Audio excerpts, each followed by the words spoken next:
Bismillahirrahmanirrahim. Assalamualaikum warahmatullahi wabarakatuh.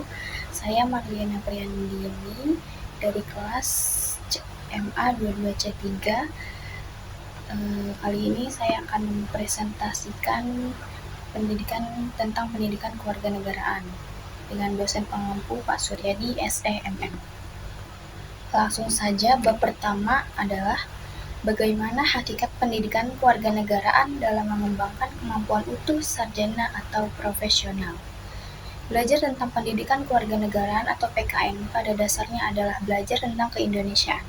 Belajar untuk menjadi manusia yang berkepribadian Indonesia, membangun rasa kebangsaan, dan mencintai tanah air Indonesia.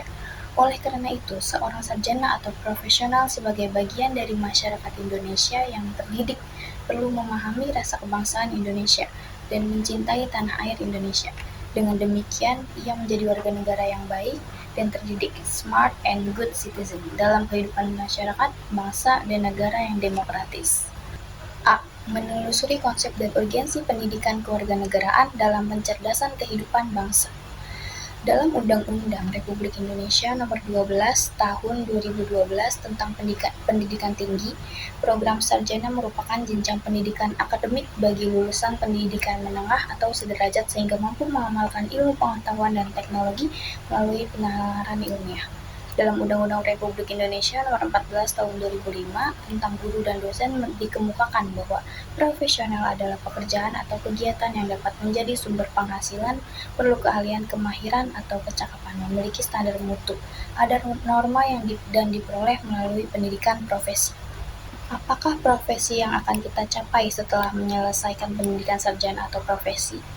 Perlu kita ketahui bahwa apapun kedudukannya, sarjana atau profesional dalam konteks hidup berbangsa dan bernegara, bila memenuhi persyaratan sebagaimana diatur dalam peraturan perundangan, maka kita harus berstatus warga negara.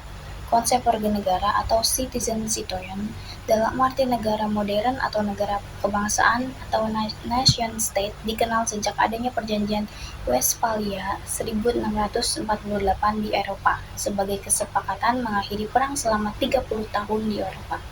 Dalam pengertian negara modern, istilah warga negara dapat berarti warga, anggota, atau member dari sebuah negara. Warga negara adalah anggota dari sekelompok manusia yang hidup atau tinggal di wilayah hukum tertentu, yang memiliki hak dan kewajiban.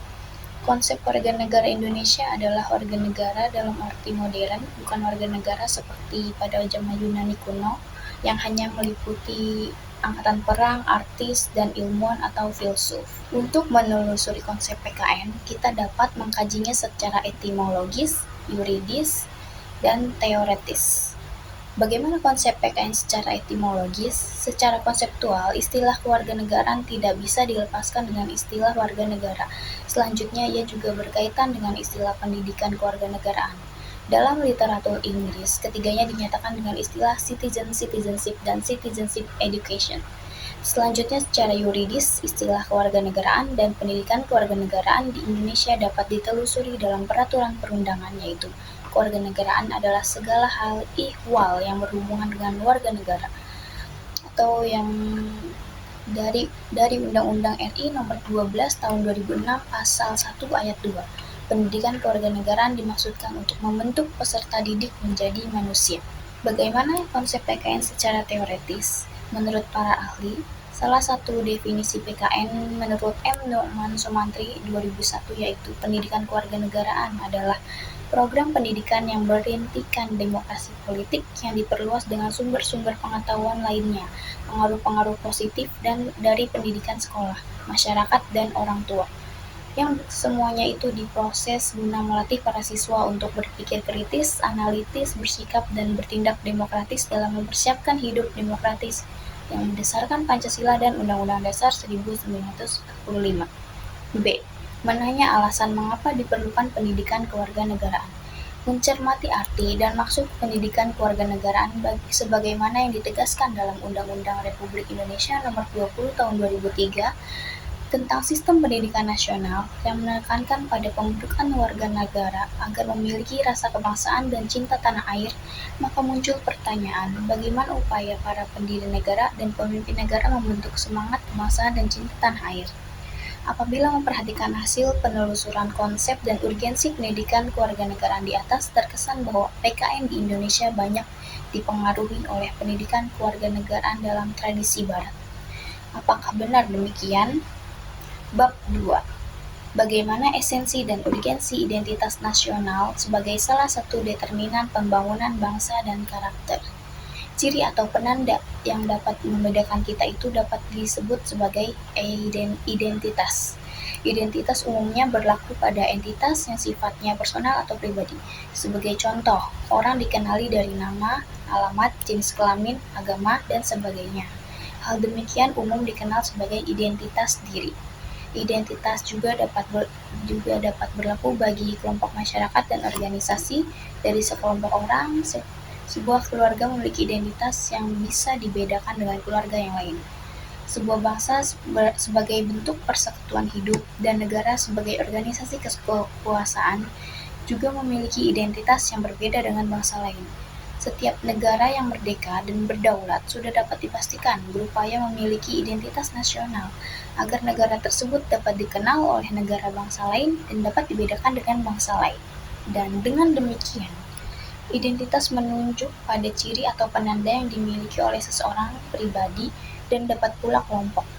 Penanda pribadi misalkan diwujudkan dalam beberapa bentuk identitas diri, misal dalam kartu tanda penduduk, ID card, surat izin mengemudi, kartu pelajar, dan kartu mahasiswa. Satu lagi identitas penting yang harus dimiliki oleh setiap warga negara Indonesia saat ini adalah nomor pokok wajib pajak atau NPWP. Setiap warga negara Indonesia yang telah memiliki penghasilan wajib memiliki NPWP sebagai sarana melaksanakan hak dan kewajiban perpajakan. Bagaimana jati diri sebuah bangsa atau identitas nasional bangsa Indonesia?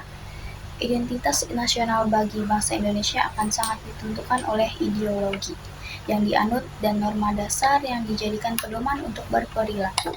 Bagi bangsa Indonesia, jati diri tersebut dapat tersimpul dalam ideologi dan konstitusi negara ialah Pancasila dan Undang-Undang Dasar 1945. Konsep jati diri atau identitas bangsa Indonesia dibahas secara luas dan mendalam oleh Tilaar pada tahun 2007.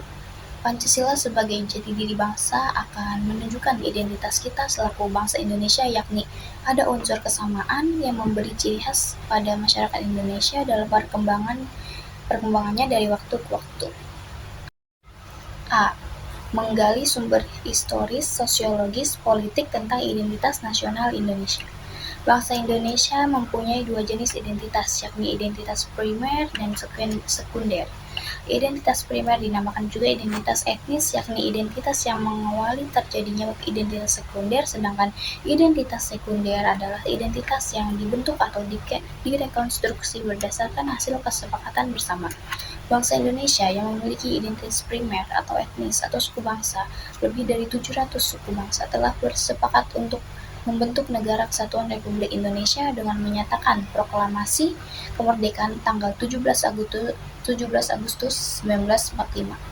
Secara historis, khususnya pada tahap embrionik, identitas nasional Indonesia ditandai ketika munculnya kesadaran rakyat Indonesia sebagai bangsa yang sedang dijajah oleh asing pada tahun 1908 yang dikenal dengan masa kebangkitan nasional atau bangsa rakyat Indonesia mulai sadar akan jati diri sebagai manusia yang tidak wajar karena dalam kondisi terjajah.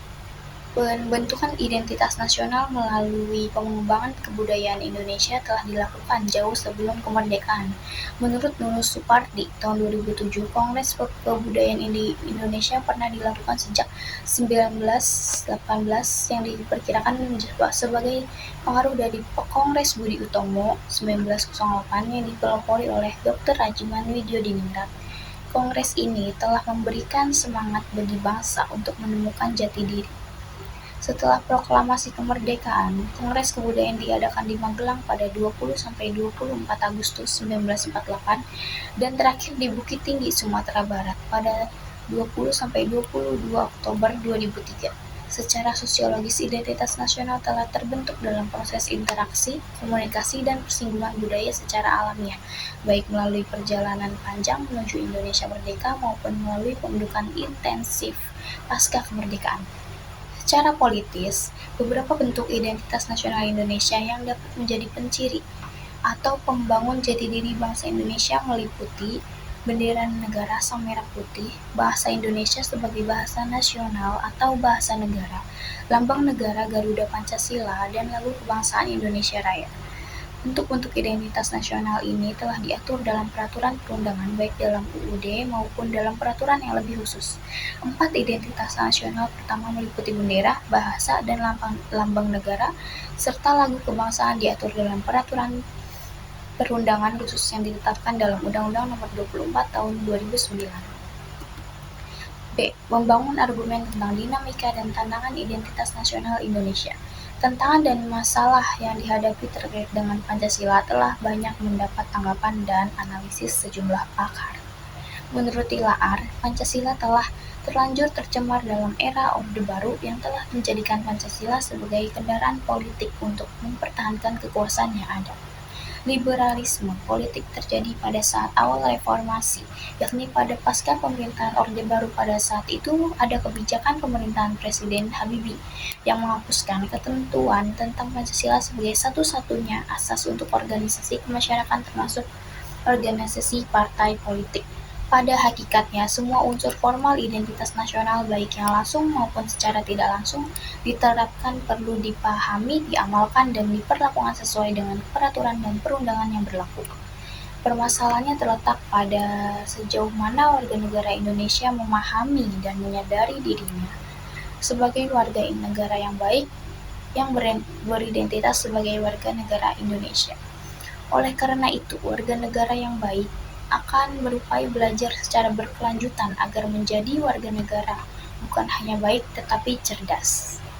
Dan kesimpulannya adalah negara perlu menyelenggarakan pendidikan kewarganegaraan karena setiap generasi adalah orang baru yang harus mendapat pengetahuan, sikap atau nilai dan keterampilan agar mampu mengembangkan warga negara yang memiliki watak atau karakter yang baik dan cerdas atau smart and good citizen untuk hidup dalam kehidupan bermasyarakat, berbangsa, dan bernegara sesuai dengan demokrasi konstitusional. Baik, sekian presentasi dari saya, kurang lebihnya mohon maaf. Wassalamualaikum warahmatullahi wabarakatuh.